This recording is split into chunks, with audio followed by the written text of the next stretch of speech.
Welcome to Retirement Income Planning, where today we're going to talk about bond ETFs and annuities, more conservative financial investments. But we're going to be talking with experts, Brian Walker and Edward Schuh. Thank you guys for joining us today. How was your 4th of July weekend? Oh, it was fantastic. It went off with a bang, literally. So I'm assuming then that you boycotted the no fireworks, and what is 4th of July without fireworks? Well, you know, we were just being true Americans, barbecuing, drinking beer, and lighting off explosives. I mean, what more do you want on 4th of July, right, Eddie? That's exactly right. But I do think it's important to say I did see a lot of anti-fireworks propaganda out there but it's mostly illegal fireworks. So what I would say is the stuff that we lit off was in an area where it was legal. So and it was safe and sane. That's great. You know what? I'll even show you a little, let me turn off this backlight here. So you take a look at there, and that's myself and Brian and Brian's wife, Kelsey, just supporting America. Feeling a little left out here, but that's okay. The thing I do want to ask though is, are you out of shape when your shoulder gets sore from playing cornhole? I mean, but otherwise the victories were worth it, let me tell you. I have to say we did play cornhole too. Here's the all the, well, what we'd call grandkids, but my kids and nieces and nephews.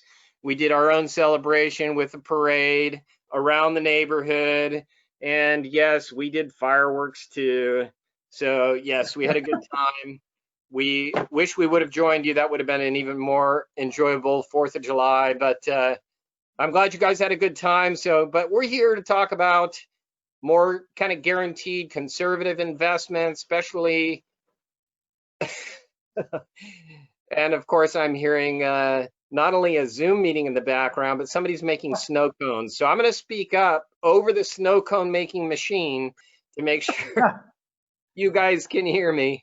I can't hear anything. Oh, perfect. I couldn't hear anything either. When you mentioned that, I just wish you lived as close to the office as Brian does, because then we'd be right over for some snow cones afterwards. Yeah, right. I'm just going to add a little tequila to the snow cone and we're good to go. All right, guys. Ed, I'm going to go to you first because we do want to talk about bond ETFs because they are a conservative investment. There's some different types with different yields, different guarantees, but let me turn it over to you and let you kind of give us a rundown. Yeah, for sure. So on the conservative side, and you know, this is what we potentially use to balance out an investment portfolio. We may use what we refer to as fixed income products. Bonds can fall under that conservative category. One of the downfalls with people investing in bonds is that most people believe that they are an illiquid investment, and they are intended to be that, but that's why we wanted to talk about a bond ETF. An ETF stands for an exchange traded fund. It's essentially like a mutual fund. It has substantially lower costs associated with management, and it gives us much broader diversification, and it's traded on the open market. So what happens is we have the ability to invest in these bonds utilizing an ETF to overcome some of these liquidity shortfalls that are associated with them. Now you have investment grade bonds, which might yield anywhere from, say, 1% to 3%, and these are just estimates as well.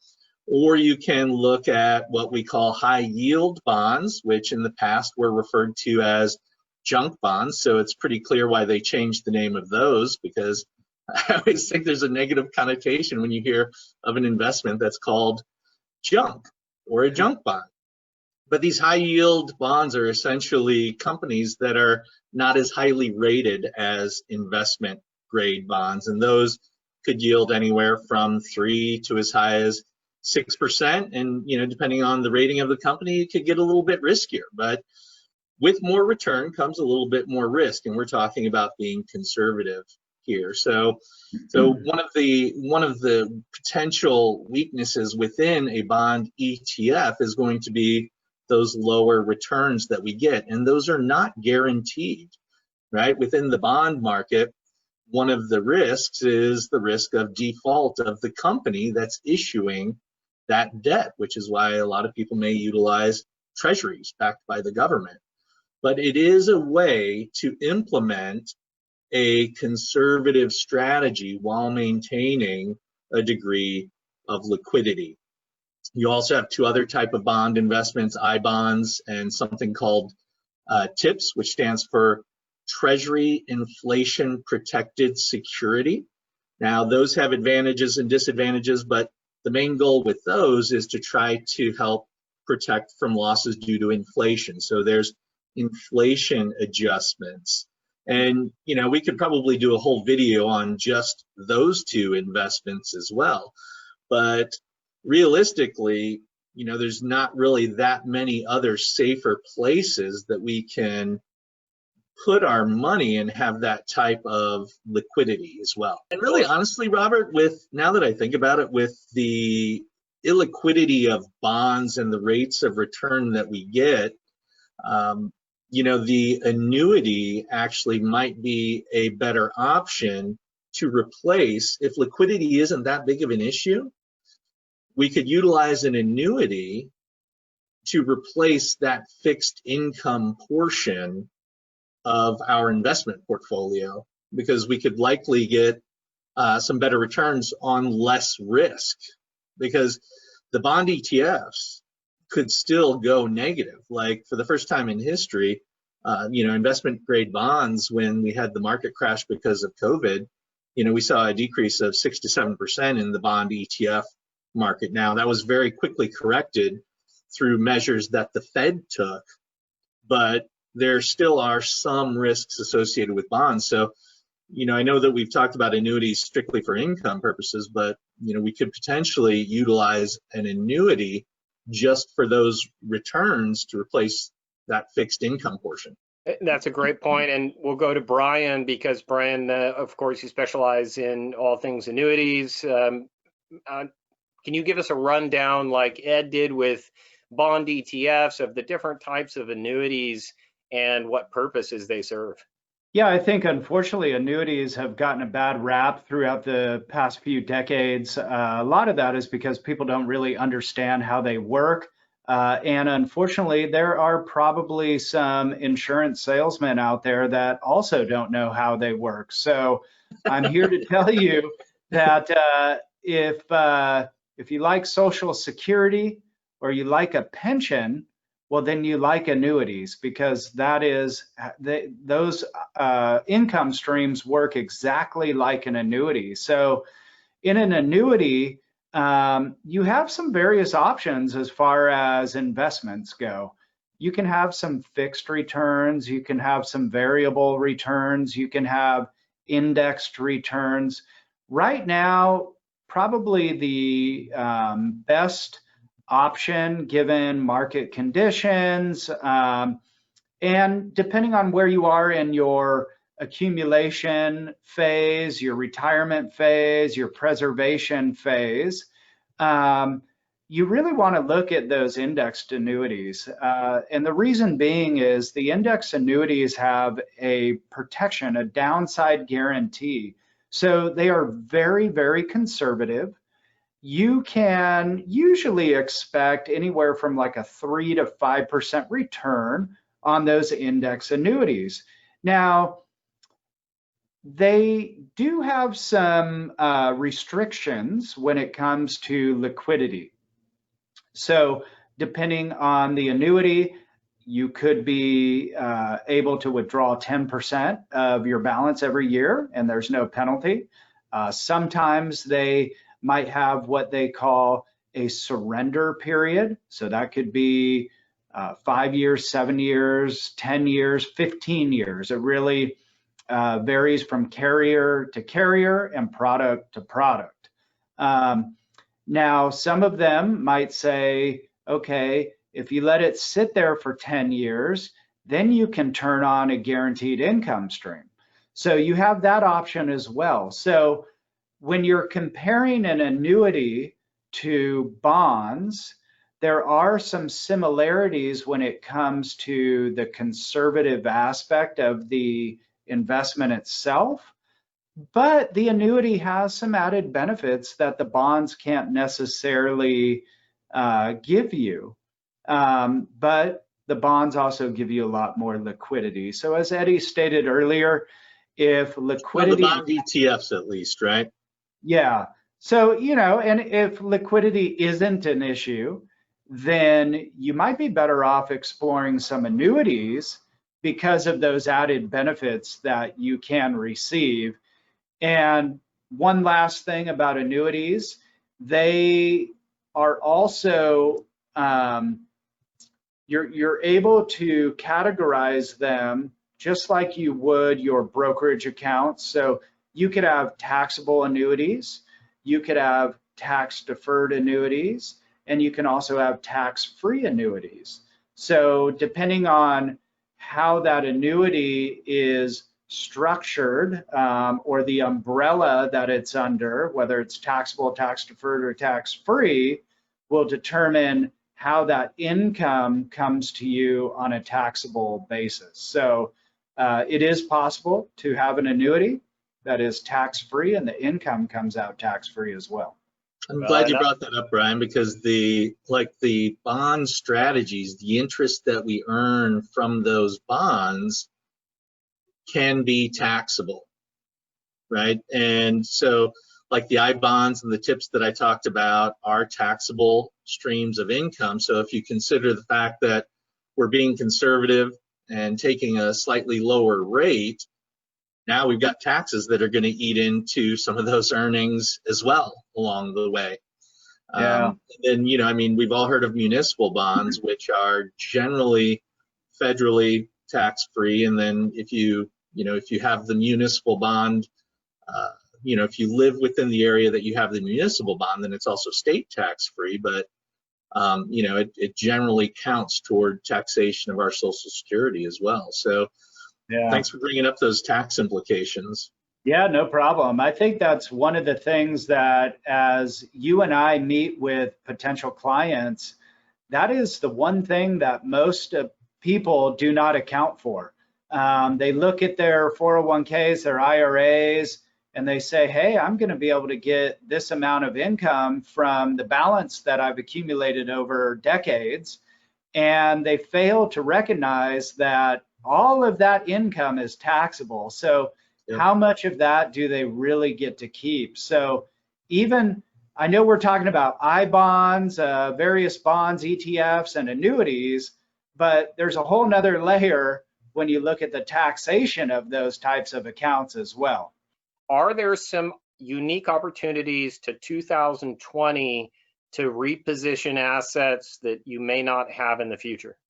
Yeah, right now is a very unique time. Like you said, laws have changed. So it has given us as investors, or the average Joe that is saving for retirement, it's given us some different options. And I know we've come across a lot of clients of ours that their incomes have changed for the year because of unemployment, or some of our clients have experienced pay cuts, 10 to 20% reduction in their salary. This could be a great time to take advantage of that. And I know it sounds kind of weird how do you take advantage of a pay cut, or losing your job? But what it does is it truly reduces the tax bracket that you're in for the year. So if we can, look at that and take advantage of that, we can actually get some money out of those taxable accounts, put them in tax-free. And, in this case, we're talking about annuities and bonds today. So if you took some of that money and transferred it into an annuity that had some guaranteed income, guaranteed returns, you had downside protection, it's a great way to eliminate market volatility from your or market risk from your portfolio, or at least that portion of your portfolio. No, I was just going to say, I mean, it's definitely a great opportunity to reevaluate. You know, I mean, at the lowest point, the S&P was down 35% or thereabouts, which means it needs 42, 43% or so to fully recover to the levels that it was at, and it's come back pretty strongly, which is nice, even though I don't know that it's built on sound, you know, economic fundamentals. But we're still probably only about 8% off from where we were originally at those highs. So it's a great time to reevaluate and say, okay, did I get lucky to where I lost 30% and I've regained, you know, almost not all of it, but the majority of it. Now let's reevaluate. Am I comfortable potentially losing that much if we have another market crash? Should we reallocate? Should we be a little bit more conservative now moving forward? So, you know, it's great fuel for conversations about what our goals are and how much risk we're willing to assume. And Ed, can you help us better understand too the exemption to be able to access 401k funds with the exemption of the penalty? So did you ask me about the Secures Act or the CARES Act? Well, he didn't it's say the one that allows 100,000. Oh, okay. Sorry about that. All right. So yeah, Robert, that's a great point. As a result of the COVID and the stimulus package, the CARES Act, that was basically rushed out to try to help stimulate the economy and help those of us in need within our society. But part of that included the ability to withdraw $100,000 from your qualified plan without the 10% penalty. Now, it was somewhat ambiguous as to what defines impacted by COVID-19, so they put some additional definitions on it, but I would contend that it's still fairly general enough that the vast majority of us, should we want to take advantage of that, could utilize that as a means of potentially shifting assets to better suit our goals. And Brian, is there a way to combine that opportunity with the opportunity that you talked about where you could shift some of those assets in doing conversions into some sort of tax-free, today you mentioned annuities? If we are impacted by COVID-19, we're making less this year, and we take advantage of what Eddie just said, what could be the tax advantages? Well, I'll give you the short answer. The short answer is yes. And the tax implications are this. You can either pay the full tax bill next year for this year when your taxes are due, or you can spread that tax bill out over the next 3 years. So you have an option. And if your income has been impacted this year negatively, who knows, it could make sense to pay the whole tax bill this year, you know, or sorry, next year when you pay your taxes for this year. Or if your income hasn't been negatively impacted, then maybe you spread that tax bill out over 3 years. So there are a lot of options, and it makes sense to talk to a financial professional, even a CPA. There's a lot of various parts and people that can work together for your benefit. If you want to learn more about mitigation for taxes during retirement, the link below for the Taxes in Retirement webinar is a great resource that you can use. That's below in the notes of this video. If you're trying to consider alternatives like bond ETFs or annuities, I think that's really more of a one-on-one conversation with an advisor. Both Brian and Eddie are available. They do free consultations if you want to just throw around some ideas to try and put your finger on maybe which type of investment strategy would be a good match for your family. They'd be happy to do that with you. There's a request down below.